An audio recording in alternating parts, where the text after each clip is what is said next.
ለብቻ የመሆንህ ወይም የመገለልህ ምክንያት ምን እንደሆነ አስበህ ታውቃለህ? ምናልባት ላታውቀው ትችላለህ። ነገር ግን ይህ ከመንፈሳዊ ንቃትህ ወይም spiritual awakening ጋር የተያያዘ ነው። መንፈሳዊ ንቃትህ ከመገለልህ ጋር ያለውን ግንኙነት ለማወቅ ይህንን ቪዲዮን መመልከትህን ቀጥል።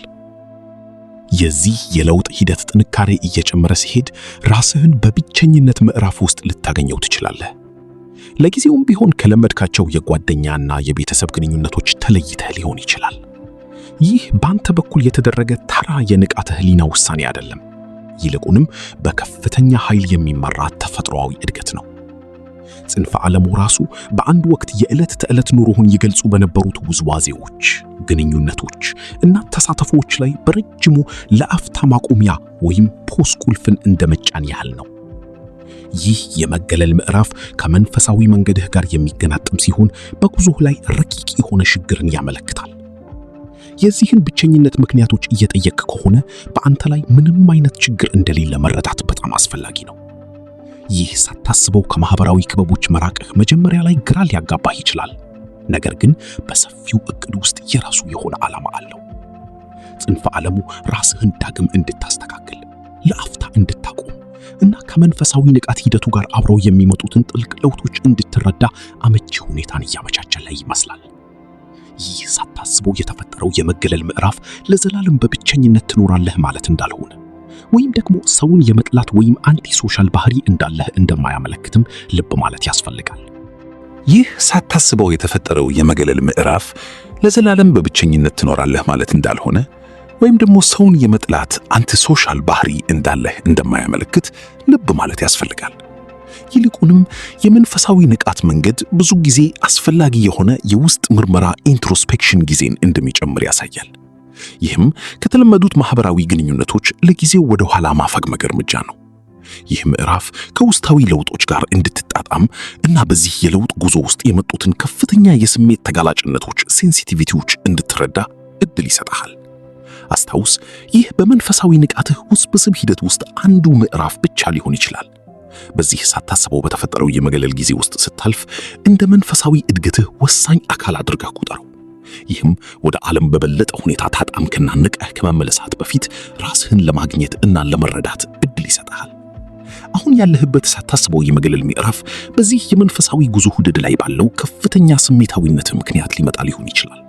ከመንፈሳዊ ንቃት ጋር አብሮ የሚመጣውን ከፍተኛ ስሜታዊነት ክስተት ጠለቅ ብለን እንመልከተው። የሂደቱ ጥንካሬ ከጨመረ በኋላ የስሜት ህዋሳቶችህ በዙሪያው ላለው ዓለም የሚሰጡት ምላሽ ላይ ትልቅ ለውጥ ላታስተውል ትችላለህ። ይህ ዝም ብሎ ያንተ ውስጣዊ ስሜት ኢንቲዩሽን ብቻ አይደለም፣ ነገር ግን ሁሉንም ነገር የምታስተውልበት መንገድ አጠቃላይ እድገት አፕግሬድ ማድረጉ ነው። ልክ የአንድ ነገር መቆጣጠሪያ ተጭኖ የስሜት ህዋሳቶችህ ድምፅ እንደጨመረ አድርገህ አስበው። ይህ ከፍተኛ ስሜታዊነት ወደ አካባቢህም ሊዘረጋ ይችላል። የአንዳንድ ቦታዎች ወይም የግለሰቦች ኃይል ኤነርጂ በበለጠ ሁኔታ ሊሰማህ ይችላል። ይህ ከመጠን በላይ ጥንቃቄ ማድረግ ወይም ሰውን መፍረድ ሳይሆን ያንተ የጨመረ ንቃት ሊያስተውላቸው የሚችላቸውን ረቂቅ የኃይል ለውጦች መገንዘብ ማለት ነው። ፍጥነቱን በትንሹ ጨምር፣ ለለውጦቹ ትኩረት ስጥ። ከመንፈሳዊ ንቃት ጋር አብረው የሚሄዱትን አካላዊ ለውጦችን እንመርመር። በምግብ ምርጫህ ላይ ለውጦችን ልታስተውል ትችላለህ።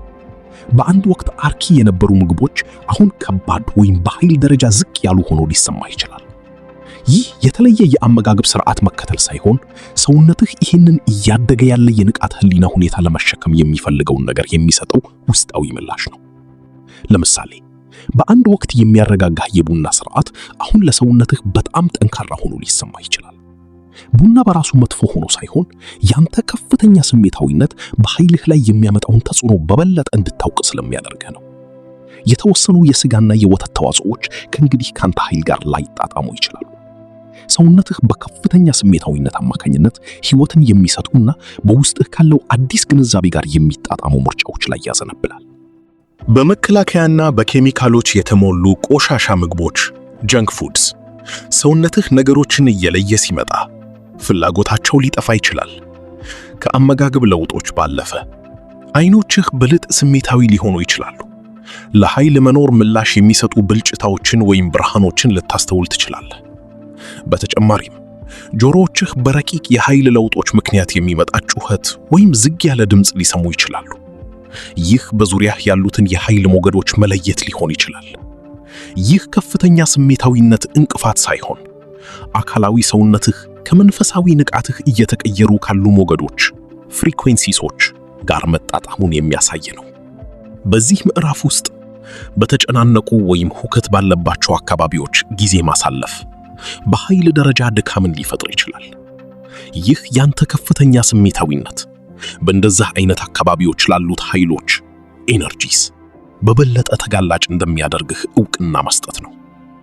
አንዳንድ ግለሰቦች ተመችተው ከሚኖሩበት ድራማና ንቃተ ህሊና ማጣት ጋር መጣጣም ከባድ ሊሆንብህ ይችላል።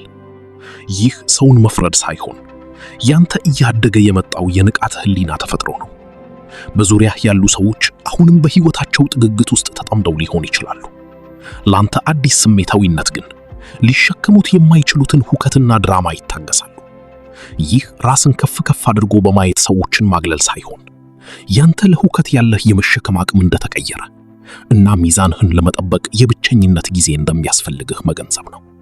ሌሎች ሰዎች ከከፍተኛ ድራማ ጋር ተመችቷቸው ሊኖሩ ቢችሉም ያንተ እያደገ የመጣው ንቃተ ህሊና ሰላምንና ጸጥታን ይፈልጋል።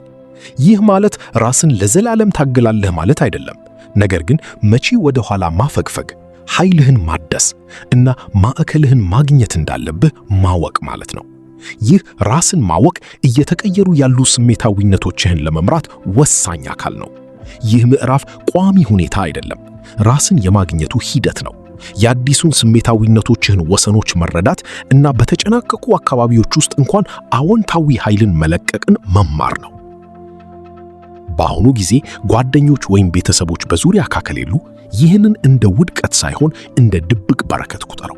ይህ ምዕራፍ ራስህን እንድትመረመር ጊዜና ቦታ ይሰጣል። ይህም በበለጠ ወደ ንቃ ማንነትህ የምታደርገው ጉዞ ወሳኝ አካል ነው። ይህ ምዕራፍ የማህበራዊ ብቃት ማናስ ምልክት ሳይሆን ራስን ወደ ማግኘት የሚደረግ አቅጣጫ መቀየር ነው። በዚህ ጊዜ ያለ ውጫዊ ትኩረት የሚከፋፍሉ ነገሮች እያደገ ያለው ንቃተ ህሊናህን ጥልቀት ለመመርመር እድል ታገኛለህ። ይህ ለዘላለም ተገልሎ መቅረት ሳይሆን በውስጥህ የሚከሰቱትን ለውጦች ለመረዳትና ለማዋሃድ የሚሰጥህ ጊዜያዊ ማፈግፈግ ነው። በራሱ ፍጥነትና ሁሰቱ መላው ውጫዊ ዓለም በኃይል ደረጃ አድካሚ ሊመስል ይችላል። መገለልን መቀበል ራስን የመንከባከቢያ መንገድ ይሆናል። ኃይልህን ለማደስና በከፍተኛ የስሜት መነቃቃቶች መካከል ሚዛንህን ለመጠበቅ ይረዳል። ይህ ግንኙነቶችን ማስወገድ ሳይሆን ከአዲሱ ስሜታዊነትህ ጋር ለመጣንም ብቸኝነት መቼም የሚያስፈልግህን ማወቅ ነው። ከውጫዊ ተጽዕኖዎች ርቀህ ለራስ ምርመራ ኢንትሮስፔክሽን ልዩ ዕድል ይሰጥሃል። ወደ ሐሳቦችህና ስሜቶችህ ጥልቀት በመግባት ስለ ውስጣዊ ማንነትህ ግልጽ ግንዛቤ ማግኘት ትችላለህ። ውጫዊ ትኩረት የሚከፋፍሉ ነገሮችን ማስወገድ ንቃትህን እንዲታሳድግ ያስችልሃል። ስለ ሐሳቦችህ፣ ስሜቶችህ እና በውስጥህም ሆነ በዙሪያህ ስላሉት ረቂቅ የኃይል ለውጦች የበለጠ ትኩረት ትሰጣለህ። ይህም እያደገ ካለው ንቃተ ህሊናህ ጋር ጥልቅ ግንኙነት እንዲኖርህ ያደርግሃል። በተጨማሪም በሁከትና በከፍተኛ የስሜት መነቃቃቶች መካከል ኃይልህን ለማደስ እንደ መሸሸጊያ ያገለግላል። ብቸኝነት ሚዛንህን ለመመለስና አዲሱን ስሜታዊነትህን ለመጠበቅ አስፈላጊ ነው። መለየት ዓላማህን ለመረዳትና ከእውነተኛ ማንነትህ ጋር ለመጣጣም የሚያስፈልገውን ግልጽነት ሊሰጥህ ይችላል። በማህበረሰቡ ፍላጎትና በውስጣዊ ጥሪህ መካከል እንዲትለይ ያስችልሃል። ይህም ወደ ተሻለ የህይወት መንገድ ይመራሃል። የመለየት ብቸኝነት ለግል ለውጥ እንደ ሙሽራ ቤት ያገለግላል። በዚህ ማዕረፍ ውስጥ ስታልፍ አሮጌዎቹ ማንነቶችህን ትተላለህ። ይህም በደንብ የነቃ ማንነትህ እንዲወጣ መንገድ ይከፍታል። መለየትን መቀበል ጽናትንና ውስጣዊ ጥንካሬን ይጠይቃል። ይህ ብቸኝነትን የመምራት ሂደት እነዚህን ባህሪያት እንድታዳብር ያደርግሃል። ይህም የመንፈሳዊ ጉዞችህን ተጋዳሮች በአዲስ ጥንካሬ እንድትጋፈጥ ያዘጋጅሃል። ይህ ምዕራፍ ታስቦበት መንፈሳዊ ግንኙነትህን ለማጥለቅ አመቺ ሁኔታን ይሰጥሃል። ከጽንፈ ዓለሙ ረቂቅ ኃይሎች ጋር እንድትጣጣም ያስችልሃል። ይህም በውስጣዊ ማንነትህና በታላቁ መንፈሳዊ ዓለም መካከል ስምምነት ያለው ግንኙነት እንዲፈጠር ያደርግሃል። ይህን ምዕራፍ እንደ በረከት ቁጠረው። በውጫዊ ጫጫታ ተሸፍነው የነበሩትን ማንነቶችህን እንድታገኝ ያስችልሃል። መገለልን መቀበል ለራስህ የምታሳየው ደግነት ነው። ከውጫዊ ፍላጎቶች እረፍት በመስጠት እያደገ ያለውን ንቃተ ህሊናህን እንድታሳድግ ይረዳሃል። ይህ ቪዲዮ ከወደዳችሁት እባካችሁ ለሚጠቅመው ሰው በማጋራት ኃላፊነታችሁን ተወጡ። ሐሳባችሁን ወይም ተሞክራችሁን ከታች ባለው አስተያየት መስጫ ላይ ጻፉልኝ። እስከሚቀጥለው ጊዜ ድረስ ቸር ቆዩልኝ።